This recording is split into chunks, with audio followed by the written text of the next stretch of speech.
अस्सलाम वालेकुम व्यूअर्स, उम्मीद है आप सब खैरियत से होंगे। आज का हमारा उन्वान है उर्दू ग्रामर में मज़मून निगारी कि मज़मून कैसे लिखते हैं।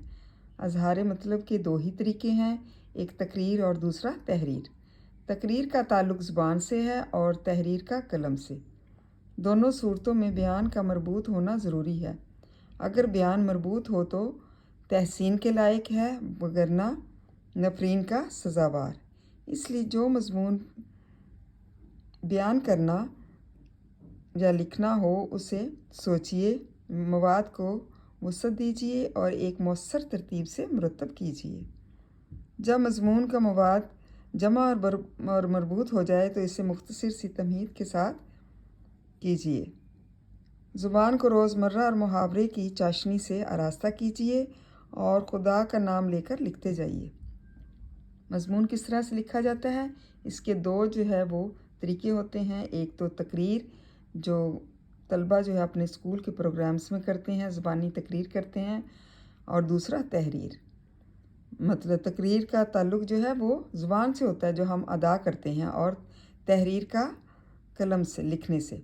और दोनों सूरतों में ही बयान का मरबूत होना ज़रूरी है, मतलब उसका ठोस होना ज़रूरी है या मुदल्लल होना ज़रूरी है। अगर बयान जो है वो अच्छा हो, लिखा हुआ अच्छा हो, तो वो तारीफ़ के काबिल होता है, वरना नफरीन का सज़ावार, मतलब उसको फिर इतना पसंद नहीं किया जाता। इसलिए जो मज़मून बयान करना हो या लिखना हो उसे पहले सोचना चाहिए इसको कि जो हम लिख रहे हैं, और जो मवाद होता है उसको बड़े अच्छे तरीके से अच्छे अल्फाज में जो है बयान करें, और एक मौसर तरतीब के साथ। ये नहीं कि कुछ अल्फाज पहले और कुछ बाद में। और जब मज़मून का मवाद जमा और मज़बूत हो जाए, ठोस हो जाए, तो उसे थोड़ी सी तमहीद देकर जो है वो शुरू करना है। और रोज़मर्रा और मुहावरे की में जो हम बोलते हैं रोज़मर्रा की ज़िंदगी में, उसी को तरतीब देना चाहिए। इससे बयान ज़्यादा मुदल्लल होगा। और फिर खुदा का नाम लेकर लिखते जाइए। उम्मीद है तलबा आपको मज़मून किस तरह से लिखा जाता है उसकी समझ आ गई होगी।